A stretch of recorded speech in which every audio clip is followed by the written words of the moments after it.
Hello there. I'm here to guide you through one of life's biggest adventures, buying a home. Today, we'll review the basics, starting with the very first step. I'll help you understand what our brokerage agreement is all about and the fees you should expect when buying a home. Then I'll walk you through each stage of buying a home step by step. Understanding this upfront makes the whole process smoother and easier. Let's start with the brokerage agreement itself. Think of this as the official document that formalizes our partnership.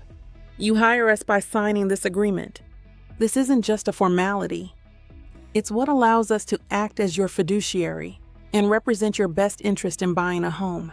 It also gives us permission to show you properties. Without this agreement, we can't officially represent you.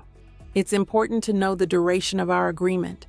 It's valid for 3 months from the date of signing, or until you successfully buy a home.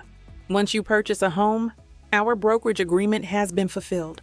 If you decide to engage in any future transactions, or if this initial period expires without a purchase, we would simply require a new agreement or an extension of the current one. Transparency is key, and we want you to feel confident.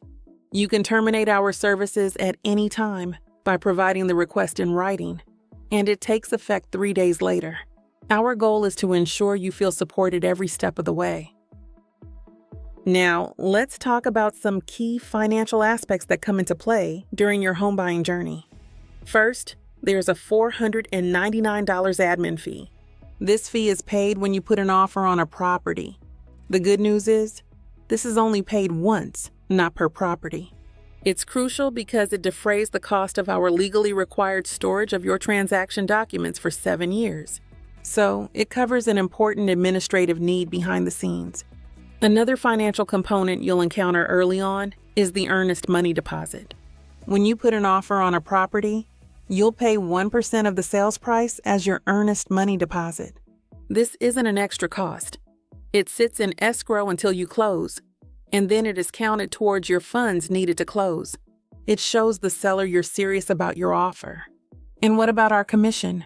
Now, this may change depending on a few different factors, but it's common that the commission is 3% of the sales price. Now, here's the common practice. Usually, the seller pays this. However, in some situations, if the amount they cover is less, for example, if the seller only agrees to pay 2.95%, then you would pay the 0.05% difference. For our client's convenience, this adjustment is done at the closing. With the brokerage agreement and financials clear, let's walk through the actual home buying process. This is the roadmap we'll follow together. First up, pre-approval. This is where we officially begin. You hire me by signing the brokerage agreement. This is paramount as it allows me to act as your fiduciary and gives me permission to show you properties. Simultaneously, a critical first step for you is to get pre-approved financially. This sets your budget and strengthens your position as a buyer. Once you're pre-approved and our agreement is active, we move into the exciting phase of searching for properties. This is where your dreams start to take shape as we identify homes that meet your criteria. When we find that perfect home, we'll put an offer on a property. At this point, remember, you'll pay the $499 admin fee, which is only paid once, and you'll also pay 1% of the sales price as your earnest money deposit. Once your offer is accepted, you will get a closing disclosure based on the contract details. This document outlines all the final terms and costs of your loan and the transaction. Once your contract has been accepted and you receive your closing disclosure, it's time to focus on doing your due diligence and financing. This is often the busiest period after contract acceptance, with several crucial steps. We will forward the contract to the title company, who will handle the legal transfer of ownership. You'll need to shop for property insurance to protect your new investment. We can conduct an inspection. This is vital for you to be aware of the condition of the property.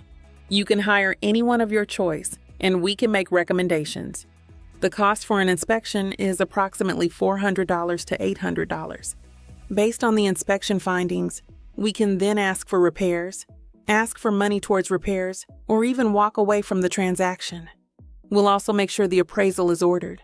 It's important to note that the lender chooses this company. unlike other service providers where you have a choice. The cost for an appraisal is also around $400 to $800. Finally, financing is finalized during this stage. As we get closer to the finish line, you will wire any funds needed to close directly to the title company. This ensures all necessary payments are ready for closing. Lastly, it's time for the grand finale. We will do a final walkthrough of the property to ensure everything is as expected. Then it's off to closing, where you'll sign the final documents and officially become a homeowner. And as a reminder, the commission, typically 3%, is usually paid by the seller, with any minor adjustments handled at closing for your convenience. Understanding these stages and our agreement helps us work together seamlessly. My role is to be your expert guide, advocate, and support system every step of the way. If you have more questions or are ready to start your home buying journey, don't hesitate to reach out.